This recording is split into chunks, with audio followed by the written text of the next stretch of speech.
Olá, eu sou Rogério Bon e nós estamos iniciando mais um programa Negócios de Família aqui pela TV Cidade. Sempre temos um encontro marcado para falar dos desafios das famílias empresárias, das empresas familiares e tudo aquilo que envolve esse contexto tão importante, mas ao mesmo tempo tão desafiador. O nosso convidado do programa de hoje para falar sobre um tema muito importante, que é o apoio jurídico para a adequada tomada de decisão dentro de empresas familiares, é o Dr. Rodrigo Ballen. Seja muito bem-vindo, Dr. Rodrigo. Obrigado, Rogério. Prazer estar aqui para responder, enfim, essas questões e abordar esse tema tão importante que é essa questão familiar, essa questão jurídica. Para a gente começar esse nosso bate-papo, eu gostaria primeiro de lhe pedir para contar um pouco da sua trajetória aí como advogado, como profissional. Eu acho muito importante, muito conveniente, porque justamente vem de encontro a esse tema, nessa proposta aqui do programa. Eu nasci dentro de um cartório, o Cartório Ballen, então eu comecei a trabalhar ainda com 12 anos de idade. Então eu comecei muito cedo, graças a Deus não por precisar, mas por sempre gostar de estar em contato com as pessoas e de gostar de trabalhar, de buscar aí conhecimento de novas áreas e estar com as pessoas, né? Então eu sempre me pautei por isso, por estar com as pessoas. Então o cartório naquela ocasião era do meu avô, o Ítalo João Ballen, tá? E do meu avô foi para minha tia, Jussara Ballen. Aí meu pai é advogado, mas trabalhava lá com eles no cartório. E aí entrei na faculdade de Direito ao longo dos anos, e após toda essa experiência aí no Cartório Ballen, eu acabei tendo experiências fora de Caxias, saindo da nossa cidade, né, onde é a sede da Ballen Group. Hoje eu já falo mais um pouquinho sobre isso, porque hoje eu sou um pouco além no escritório de advocacia. Hoje eu sou o CEO de um grupo de empresas, né, dentre elas um escritório de advocacia, mas isso sim, então nós sempre buscamos, né, essa excelência e esse relacionamento que eu coloco que vem de uma questão de família. Então eu posso falar com propriedade sobre essas questões jurídicas de família por testemunhar isso, né, e ter vivido um pouco isso. Então, hoje a Ballen Group, né, que acabou advindo da Ballen Advocacia, é uma empresa voltada para regularizações fundiárias. Então, nós iniciamos a Ballen Advocacia como uma empresa de advocacia e ao longo dos anos eu acabei me moldando para questões mais abrangentes para essa questão fundiária, de regularização fundiária, que também entra, né, eu sempre coloco isso como uma questão de família, porque a regularização fundiária nada mais é que entregar para as pessoas aquele sonho que todo brasileiro tem de ter o título de propriedade, de ter a casa própria. Então, ao longo dos anos, o grupo se moldou para isso e hoje a gente trabalha aí de forma plena nessa questão de regularização fundiária, de advocacia, enfim, um sistema todo integrado para entregar para as pessoas aquilo que elas precisam. Agora, uma das coisas que a gente vê, de um modo geral, nas empresas familiares é a informalidade, muitas vezes, do registro da tomada de decisão. Então, muitas vezes as decisões são tomadas na mesa do almoço, de domingo, no jantar, e as coisas começam a acontecer, e onde é que está escrito isso? Quem falou? Depois não se lembra bem. E quando a gente está falando muitas vezes de uma propriedade lá na frente, não, mas o meu avô me disse que 20% era meu, mas onde é que está escrito isso? É por aí, doutor? Eu vou um pouco mais além do que essa questão e eu acho que pela experiência de vida que eu tenho, os cursos que eu faço, e surpreendam-se vocês, não são cursos jurídicos, são cursos de alta performance, são cursos onde se entende o ser humano. O que acontece? As famílias e a sucessão das famílias, principalmente aqui na nossa região, os pais criaram empresas que saíram do nada, então nós temos aí diversas histórias pautadas por isso, né? Aqui em Farroupilha, a família Grandene, em Caxias, a família Randon, a Marco Polo, enfim, nós temos aí inúmeras histórias de empreendedores que do nada montaram verdadeiros impérios. E aí vem a hora da sucessão, e é exatamente esse ponto que tu coloca. Quem decide, como se faz, por onde se anda. Tem uma coisa muito interessante, Rogério, que são os perfis comportamentais. Por muitas vezes o pai elege um determinado filho para que ele prossiga, seja ele o legado, o sucessor do negócio. Só que às vezes esse filho ele tem um perfil comportamental que não está de acordo com aquilo que se espera, com essa questão que se tem, né, de o filho suceder a empresa, ter a empresa ou querer a empresa. Eu noto que na história de muitos amigos que a coisa foi imposta. Então, esta questão de tomada de decisão, de se poder fazer as decisões familiares hoje na mesa do almoço, elas realmente são muito ultrapassadas. Então, hoje, o que a gente tem visto nos exemplos aí onde se tem efetivamente sucesso, eu digo o caso Randon, meu amigo Daniel Randon, os filhos foram preparados. Então, os pais fizeram um trabalho as famílias têm um trabalho de governança, existem várias famílias como a Randon, como os Bartelli aqui em Farroupilha, que eles têm o Family Office. Family Office, obrigado. Family Office, onde a gestão da família é profissionalizada. Então, muitas vezes, é importante que aquele filho que não está muito ao par dos negócios ou que não se presta para aquele negócio, ele fique sim mantido o patrimônio dele, mas que não tenha nenhuma ingerência sobre as decisões, né, para que a empresa prospere, para que a empresa prossiga, né, com as suas atividades. Então a gente vê muito isso, mas essa questão de estudar o comportamento de cada familiar, de entender o que cada um dos entes familiares quer, para mim é a diferença do negócio.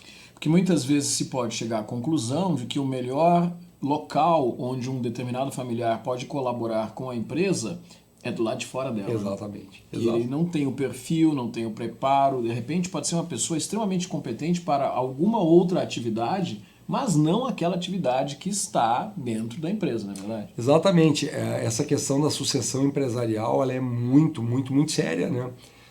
Porque nós vemos no dia a dia filhos não preparados ou que realmente não haviam nascido para aquilo, não queriam aquilo, foram impostos aquilo, foram levados a arruinar um patrimônio aí construído ao longo dos anos.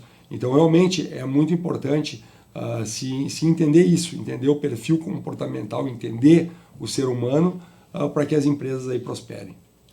Mas vamos explorar um pouco a questão da regularização fundiária, porque na minha experiência também com consultoria em empresas familiares, a gente vê muitas vezes problemas que são deixados de geração para geração em função da falta de formalização dos atos, né? Eu citei aquele exemplo do avô que chegou e deu para o neto 10% das terras de boca e ficou na cabeça do avô, ficou na cabeça do neto, ninguém mais sabe disso. Um dia este avô vai para o lado de lá e o neto diz assim, não, olha, o avô me deu aqui 10% dessas terras. E aí o resto da família diz assim, quem disse? Onde é que está isso? Como é que pode se evitar justamente esse tipo de situação? Tu sabe, Rogério, que hoje eu comentava aí fora dos bastidores, antes de entrar aqui, 70%, não estou falando de 70% das propriedades no território nacional não tem título de propriedade. 70%? 70%. Nossa. É esse mercado hoje que nós, com muito orgulho, somos, né, a maior empresa aqui do Rio Grande do Sul já nesse mercado, 70%. O que acontecia? Ao longo dos anos, e é exatamente o que tu pegaste, as propriedades, os lotes, as cidades foram se constituindo e se consolidando dessa forma, da forma que está. Eu pego, por exemplo, aqui a nossa região, onde nós falávamos antes, se criaram, Caxias, por exemplo, saiu de uma cidade agrícola, né, uma cidade que cultivava uva, e se tornou o segundo maior polo metal mecânico do Brasil nos anos 70. Então tu imagina a quantidade de empregos que isso acabou atraindo, a quantidade de gente que acabou vindo para a nossa cidade. E aí acontecia o quê? As pessoas se instalavam, vinham para a cidade, Caxias tinha o centro dela regularizado e urbanizado, e os arredores da cidade era a zona rural.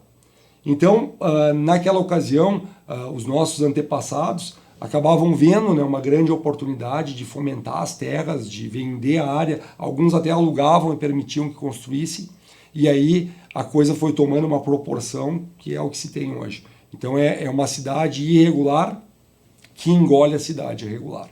Então, em Caxias, as pessoas não aguardavam, não buscavam a urbanização, não faziam os pedidos de urbanização junto à prefeitura. Simplesmente vendiam por contrato e a cidade foi se constituindo.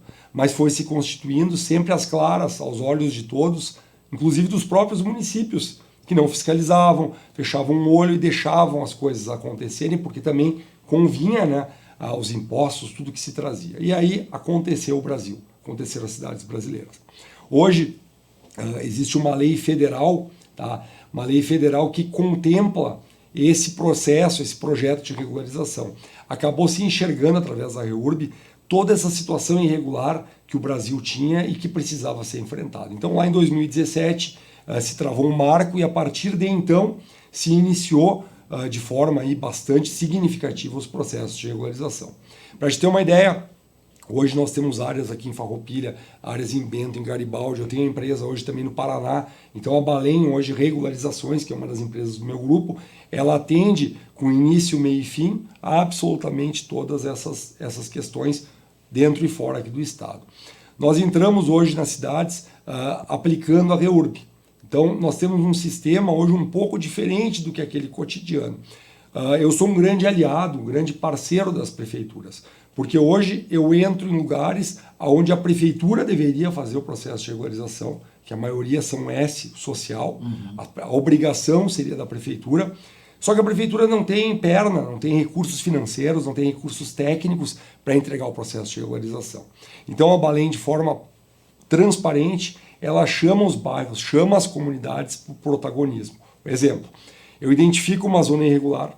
Mas eu ia te pedir justamente para explicar como é que é o processo de regularização, porque só para a gente contextualizar, a capital do Brasil, Brasília, também é totalmente irregular em grande parte, né? A região dos lagos, Lago Sul, Lago Norte, região das mansões, é muito complicado. Então não estamos falando apenas de Farroupilha, Bento Gonçalves, Caxias, estamos falando inclusive da capital do Brasil, também funciona dessa forma. Como é que é o processo de regularização? O processo de regularização consiste da seguinte forma. A primeira questão, nós fazemos a verificação em loco de onde existe uma incidência de irregularidade. Primeiro ponto. Segundo ponto, se identifica se essa incidência é S ou E. S é social e a E é específica. Então, qual é a diferença de uma ou outra? Justamente as compensações e as obrigações por parte do poder público. Quando é S, a responsabilidade ela é total dos municípios. Então, o município deveria, como eu ia dizendo, entrar no processo de regularização e entregar a regularização num todo. No E, não. No E, eles teriam que buscar uma empresa de regularização fundiária e pagar absolutamente todos os atos de compensações ambientais, de áreas institucionais que devem ser doadas. Enfim, ele segue por um processo onde se contempla aquilo que se consolidou e se constituiu, mas se gera um ônus para aquelas pessoas que estão lá. A maioria dos nossos processos hoje eles são S, social. Nós trazemos os bairros por protagonismo. Então, a grosso modo, eu vou para os bairros, nós fazemos essa prospecção, me coloco de frente com a comunidade, daí os líderes comunitários que nos escutam, né, muito importante. A REURB, o processo de regularização fundiária urbana agora nessa modalidade, ele depende da coletividade. Então, não existe como se propor uma REURB de forma individual. Então, exige a união, exige que as comunidades se reúnam, se unem, se mobilizem para que nós possamos avançar assim com a regularização. Dentro da responsabilidade da minha empresa, quando nós identificamos essas áreas, a poligonal, que a gente chama, que é aquela área onde a empresa irá atuar, né, aquela área de irregularidade, ela deve ser entregue num todo para a prefeitura, mesmo daqueles que não contratam os nossos serviços. Então nós identificamos a área, fazemos uma conta onde feche economicamente para a Balém, onde seja interessante e viável economicamente para a Balém entregar, e entregamos para a prefeitura aquele número de total dos lotes. Aqueles que não nos contratam, que acabam não entrando no processo de regularização, evidentemente que eles não recebem o título de propriedade. Então eles ficam no remanescente da matrícula, ficam com a área e depois busquem os seus direitos, porque nós contemplamos sim aqueles evidentemente que nos contratam. Então, lá dentro da Balém, a partir da contratação, entram as minhas equipes. Então eu tenho equipe de engenharia, eu tenho equipe de biólogos, engenheiros ambientais, assistentes sociais, advogados, topógrafos. Então hoje eu tenho um serviço fechado, um serviço completo para entregar tudo aquilo que eu vendo. Eu não dependo de nenhum serviço de terceiros fora da minha empresa. Eu lembro, Rogério, nos tempos de cartório, que eu começava a ver, identificar situações que me incomodavam muito. eu me considero uma pessoa centralizadora dentro do meu serviço. E eu lembro que nós tínhamos, né, em Caxias, tinha o cartório Balém, o Tabelionato, onde eu trabalhava, e tinha um outro cartório Balém, que era um parente nosso, que era o registro de imóveis. Então, eu lembro que lá em Caxias, aqui em Farroupilha também era assim, aqui no Daicir, eles chegavam com uma cartinha azul, que era a carta Abitse, que eles diziam a carta Abitse. Então eles iam lá no cartório, eu estava lá sentado, eles me entregavam aquela carta Abitse para registrar, averbar na matrícula do imóvel. Aí eu dizia, primeiro erro, vocês estão no Balém errado, o registro é o outro, não é aqui. Mas para te chegar naquele registro, tu vai precisar preencher um requerimento. Então tu vai ter que ir num despachante para fazer o requerimento. Esse requerimento, ele tem que estar instruído por alguns documentos, a CND do INSS. Basta tu ir na Receita Federal e preencher o DISO. Tu imagina a cara do cidadão antes das informações, socorro. E eu pensava com 12 anos, por que eles não entregam, o arquiteto que faz esse serviço já não entrega o serviço completo? Por que ele já não faz o processo, não cobra um valor, agrega o serviço e entrega o serviço completo? Então, com o passar dos anos, né, voltei para Caxias, abri um escritório de advocacia, a Balém Advocacia, e da mesma forma eu começava a receber demandas imobiliárias e eu começava a notar a necessidade de ter outros profissionais. Eu lembro o primeiro caso de uso capião que eu fui atender. O cliente me apresentou o caso, eu identifiquei que era um uso capião, e eu disse, eu preciso ligar para um topógrafo. Aí liguei para um topógrafo conhecido lá da região, liguei para ele e ele disse, olha, vou dali a 3 meses eu vou ver a área, para dizer quanto custaria.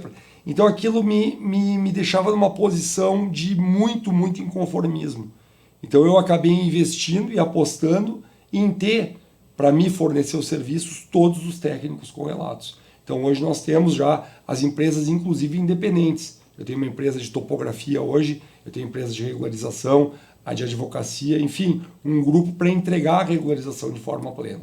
E aí eu te pergunto, doutor Rodrigo Balém, quando a gente está falando de regularização, nós estamos falando de quanto tempo, né? Ou depende do município, depende do processo, como é que é isso? A pergunta é excelente, é o que eu mais escuto nos bairros, Rogério. Tempo. Nós temos um compromisso contratual, quando nos contratam, de em até um ano, entregar para a prefeitura municipal, a ADICO, né, que for de onde nós estivemos atuando, todo o processo de regularização do bairro. Todo o bairro, toda a poligonal, em até um ano. A prefeitura, por força de lei, teria 6 meses para responder, né? Mas muitas vezes isso não acontece. Mas costumo dizer que hoje, em cima da nossa expertise e em cima daquilo tudo que nós já aprendemos, né? Porque a gente já sabe, né? Como dizia Thomas Edison, eu lembro da história da lâmpada, que chamavam ele de louco porque ele 99 vezes ele tinha tentado fazer a lâmpada e diziam que tu errou 99 vezes. E ele dizia não, foram 99 vezes que eu entendi como não era. Então ele via que cada vez mais ele estava próximo do acerto. Então hoje nós temos errado muito pouco nos municípios que a gente atende em função da quantidade de demandas que a gente tem. Então, a grosso modo, a regularização fundiária da nossa parte leva 1 ano. E aí depende cada município com as suas particularidades. Mas é um processo que anda rápido. Doutor Rodrigo, e quando a gente está falando justamente dessa relação das famílias empresárias, dos negócios de família, das famílias com os imóveis, que tipo de dica se poderia dar para as pessoas errarem menos justamente na hora de lidar com esses pontos? Tu me fez uma pergunta antes e eu acabei me perdendo aqui falando da regularização fundiária, mas tu me perguntou sobre essa questão do tempo. Quando passa o tempo, quando um vô dá de boca, Isso. Quando acontece uma transmissão de forma informal ou quando acontece falecimento. Então são problemas, sim, que devem ser enfrentados. Hoje, as famílias que têm patrimônio, eu costumo dizer, e eu assumo esses dados como verdadeiros, que 25%, Rogério, do patrimônio da família fica no sistema, quando a pessoa falece e não se prepara para a sucessão. 25%. Fica entre advogados, fica entre cartórios, fica entre registros de imóveis e, evidentemente, entre o Estado, né, no ITCD, nos impostos. Então, existem formas hoje, a forma que nós mais orientamos os nossos clientes a fazerem são as holdings familiares. É organizar o patrimônio, organizar a sucessão através de empresas. É muito difícil, às vezes, explicar isso principalmente para os antigos. Eu vejo que muita gente prefere, às vezes, ir pelo caminho da doação com reserva de usufruto. né, faziam muito isso. Até tem uma particularidade em relação a isso. Durante muitos anos, quando se fazia doação com reserva de usufruto, o doador, né, então os pais, os avós, enfim, eles podiam decidir se recolhiam o tributo da doação no ato da doação ou se depois do falecimento. A grande maioria optava para dizer, olha, eu estou dando, né? Então se virem depois e paguem vocês. O que acontecia? Havia um entendimento como fato gerador do imposto a morte. A data da morte era o fato gerador. Então, o que se fazia? Se morria, se esperava a data da morte durante 5 anos e não se pagava imposto. Só que isso acabou caindo. O Estado acabou se dando conta dessa questão e hoje, quando se faz doação com reserva de usufruto, o tributo é cobrado no momento da doação. Então, costuma ser uma operação, dependendo do patrimônio das famílias, cara. Então, a minha orientação, sem dúvida, é sim para a organização patrimonial através das holdings. Dr. Rodrigo Balém, a gente está chegando ao final aí do nosso tempo de entrevista. Eu queria lhe pedir para deixar uma mensagem para as pessoas que estão nos vendo e nos ouvindo aqui através da TV Cidade. Eu costumo sempre dizer que regularizar é preciso e a hora é agora. E levem a sério isso. Porque quando a gente fala dessa questão, principalmente da regularização fundiária, da regularização patrimonial, de ter o patrimônio regularizado e seguro, eu estou falando com vocês, pais de família, falando com os pais de família, que essa questão da regularização, de ter o título de propriedade, de ter o patrimônio organizado, ela é uma questão de segurança para ti e para os teus. Então, realmente, levem a sério esse recado, levem a sério a importância que se tem de olhar para o patrimônio e organizar. Porque depois, como eu estava colocando aqui para o Rogério, passa o tempo, as coisas acontecem e as coisas acabam se perdendo. Quanto mais tempo passa, mais caro e mais complicado fica. Muito obrigado pela sua entrevista. Prazer foi meu. E você sabe, todas as segundas-feiras, às 19 horas, nós temos um compromisso de trazer informações, casos sobre negócios de família, empresas familiares e todo esse complexo universo que isso representa. Nos vemos segunda que vem. Até lá. Tchau, tchau.